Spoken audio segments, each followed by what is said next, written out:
Looking good. I like it when you dress well. You see, you're a gentleman. You can't bring yourself to the ranks of the likes of some of the people I could mention, but I won't mention.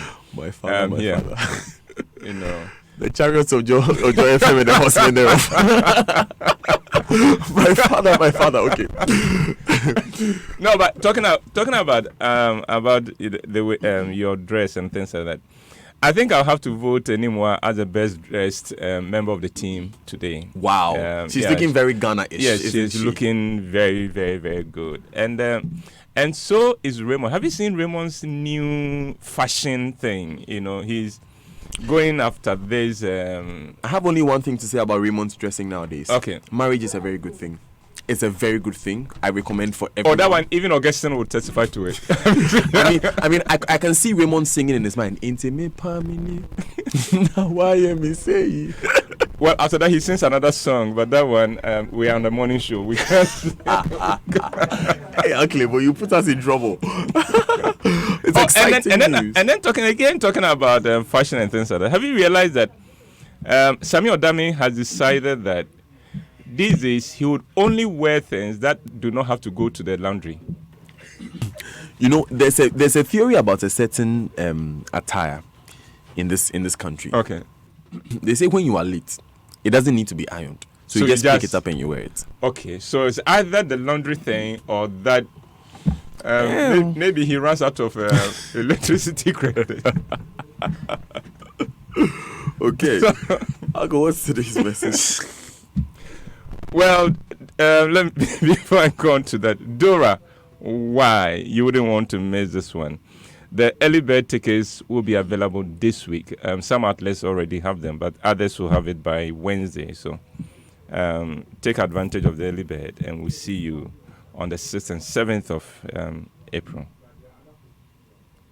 Dear nephew, this week we celebrate Ghana's 62nd Independence Day.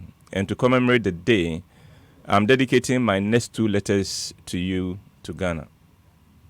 My dear nephew, have you ever wondered what kind of nation Ghana could be in the year 2057? That is 38 years from now, when Ghana would be 100. If I am still alive by then, and at that very much that I would be 103 years old. I'm not looking forward to living that long. And you would be 65. That is as old as I am today. So, my dear nephew, what kind of country would your 65-year-old self be living in? Let us try to figure that out, shall we? So, my dear nephew, this is my vision of Ghana at 100. That is Ghana in the next 38 years. 1. Ghana at 100 could be a first world nation. If Singapore, without any natural resources, but just an honest, competent, principled, and visionary leader, could move from third world to first world within 30 years, then surely Ghana can also do the same. When we look at what transformed Singapore, we realize that it is not impossible for Ghana to also get an honest, competent, principled, and visionary leader who eschews corruption and compels the nation to rise up to its highest ideals and potential. It is perfectly reasonable to expect that Ghana would be blessed with a leader who is not only honest and incorruptible, but one who also would deal with corruption even among his closest allies and appointees. If the absence of any legal proceedings against any president of Ghana is anything to go by, then one can argue that Ghana hasn't had a corrupt president yet. And I say that because no Ghanaian president has been charged or tried for corruption. But most of our presidents have not been able to deal with corruption among their appointees and closest allies. And this is where Ghana has not been as lucky as Singapore was. Ghana at 100 could be a first world nation, but for that to happen, we need a president or a succession of presidents who would not steal from the nation and who would also not allow anyone to steal from the nation in any way. 2. Ghana at 100 could have improved the movement of goods, services, and people with modern and efficient transportation systems. Movement in Ghana is becoming a nightmare. In the 80s, when I was traveling around Ghana on a monthly basis, I could travel from Accra to Winneba any time of the day, and the journey would not take me more than 35 minutes. I was doing Accra Kumasi sometimes in under 3 hours. Accra Takoradi also took about the same time, and Accra Ho took just about 2 hours or less. If Ghana is to develop, we need to improve the road, rail, and air networks, and I'm sure that we have the means to do so. Take traveling within Accra, for example. Can we not have a rail line that connects Accra Central to Kasua, and another that links Accra Central to Adenta, and so on? And I'm talking about trains that move every 30 minutes, not trains that move once a day. Imagine if there was a fast train that takes 45 minutes to go from Accra to Kumasi. Imagine what that alone could do for productivity and the economy in Ghana. I believe that it is reasonable to hope that within 38 years, a Ghanaian can live at Nkoko and come to work daily in Accra and spend just 30 to 40 minutes in the commute. It will help bring the prices of houses down and help with the transformation of the rural areas into modern cities. I would prefer living in Nkoko and coming to we all prefer living outside Accra if we could make the commute in about 30 or 40 minutes. 3. Ghana at 100 could and should become one of the leading health tourism destinations in the world. My heart breaks anytime I hear that a Ghanaian has had to travel to South Africa or India or Europe for medical treatment. For those who can afford it, traveling outside for medical purposes become necessary because our health facilities and health delivery leave much to be desired. And yet, what do the nations our rich and powerful run to for medical treatment have by way of human resources that we do not have in Ghana? Ghanaian doctors are among the best in the world. So, how come our health delivery compels those who can afford it to travel outside for medical treatment? How come some of our lab tests are done in South Africa and India? I believe that it is not beyond us to fix our health system within 38 years to make it one of the best in the world.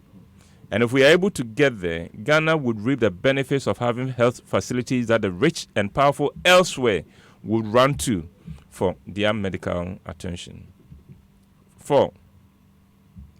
Ghana at 100 could and should win the World Cup. When Cameroon went to the World Cup for the very first time... I beg, say it again. I beg, say it again. Ghana... Dan says I should repeat that. I beg you. Number 4. Ghana at 100 could and should win the World Cup. Amen. The FIFA World Cup. Amen. When Cameroon went to the World Cup for the very first time and they blew everyone's mind with their incredible performance and they reached the quarterfinals, the media expressed how impressed they were with their performance. One of the key players in the team said, "If you think we are good, wait till Ghana makes it to the World Cup." I believe that it is Ghana's destiny to be the first African country to win the World Cup. We are not a big nation, but we have the reputation of raising great players. Don't forget that at one time, we had a Ghanaian as a goal king in Germany for 2 seasons.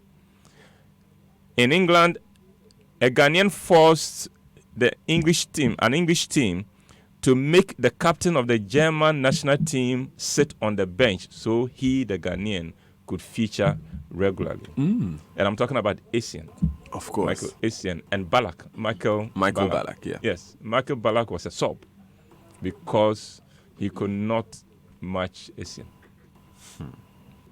Reminds me of when Juventus sold Edgar Davids to buy Steven Napier. Thank you. And Davids was a tough player at that time. We can and should win the World Cup within 38 years. For that to happen, of course, we have to work. We have a lot of work to do. Our league is currently in trouble. We have stopped developing soccer talent in Ghana, and we are throwing our destiny as a soccer giant away.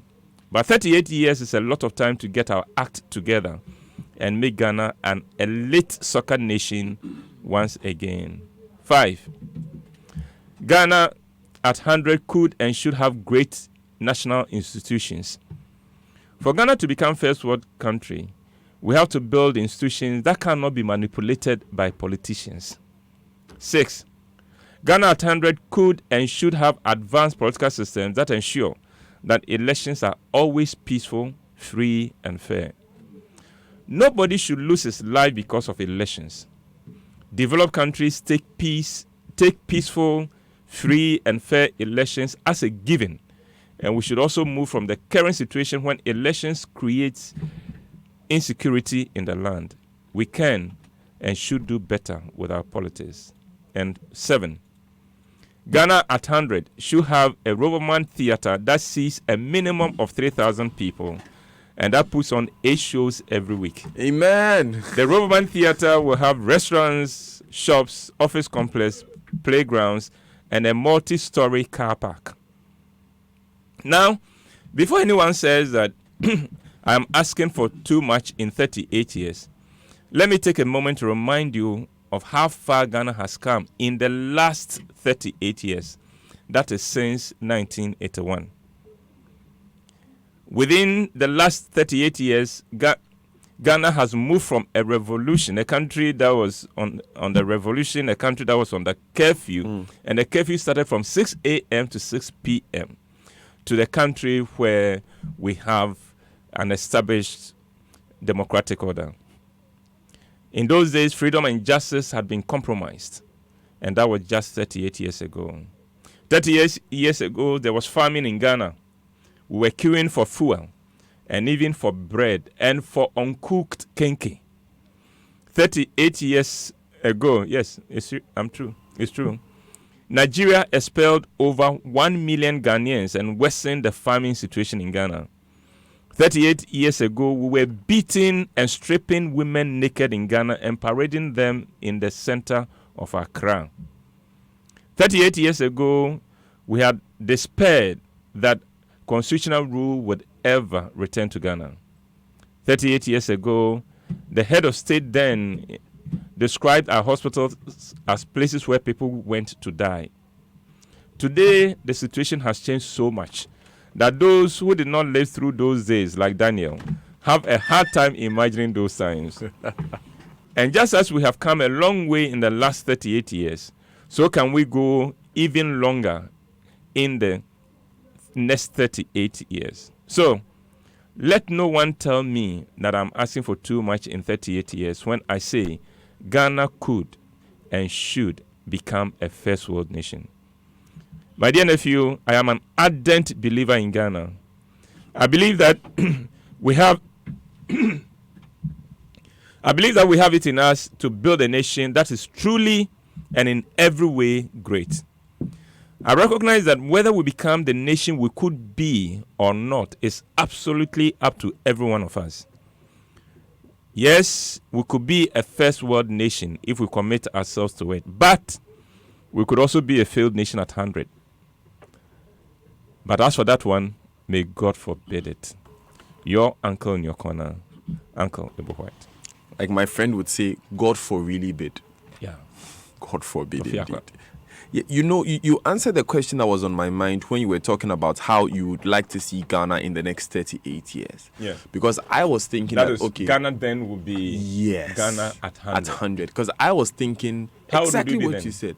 In 38 years. Add 38 to your... 56. I think. Yes. 56. 56. Okay. Yes, 56. 56. So...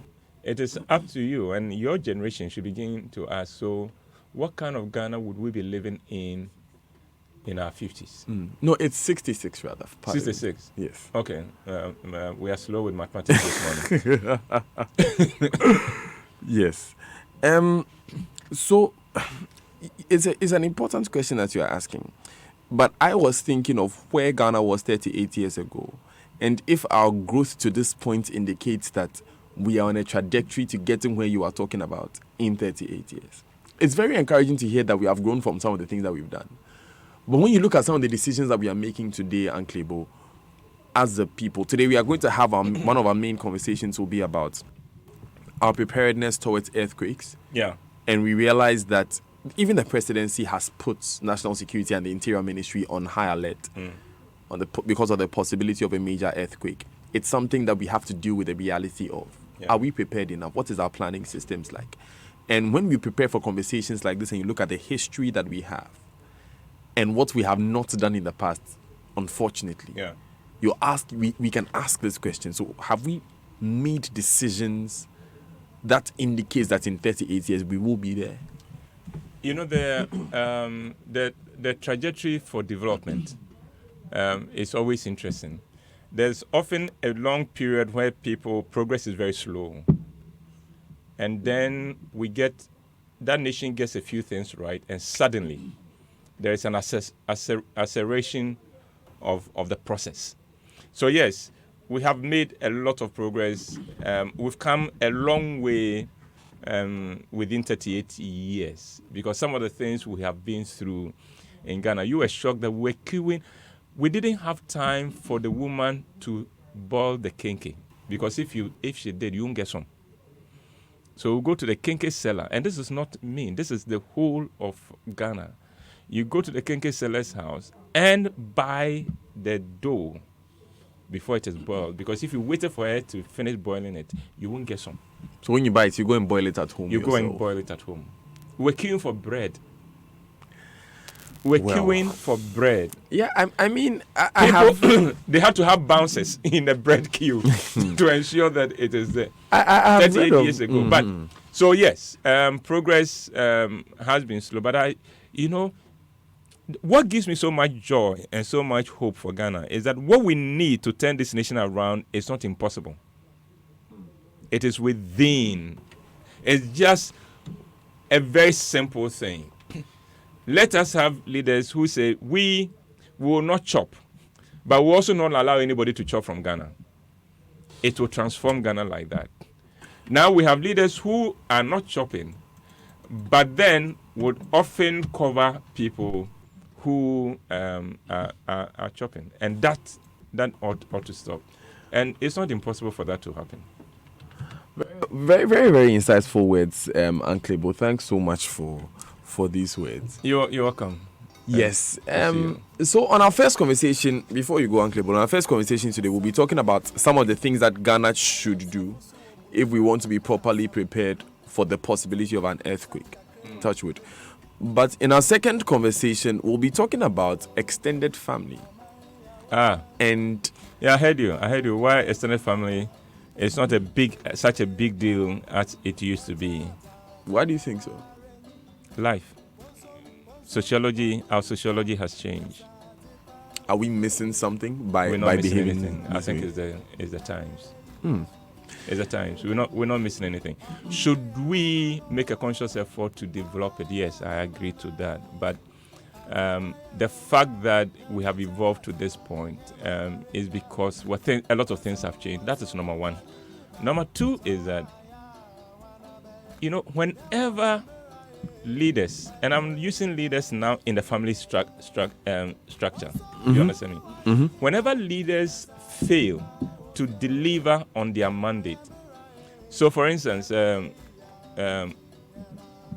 let's say Kwame's father dies. Kwame's property is then entrusted into the hands of somebody, an uncle, who it was assumed, the expectation is that he will now take Kwame as his own and provide for Kwame and push Kwame forward. Yeah. Now he takes the property and throws Kwame away. Now when Kwame struggles to become, to make it, survive, and to make it in life, that uncle and that uncle's children are not going to have a hearing with him. So that's what I mean by when leaders fail, and again leaders in the family context, context,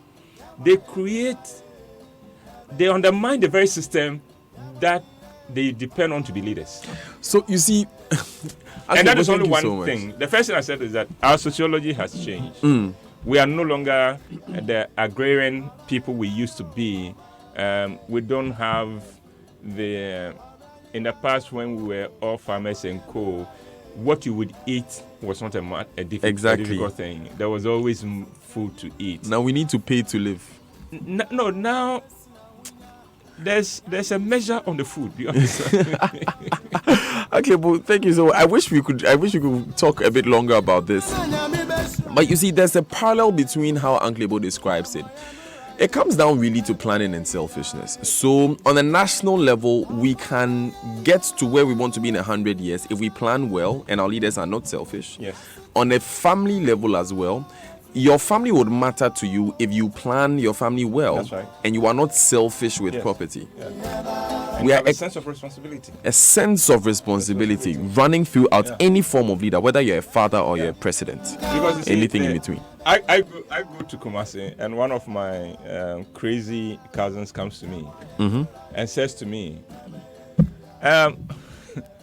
"Brah, Meruwamam," and she already has What? 5 children. What? Meruwamam. Akachenepeba. Thank you.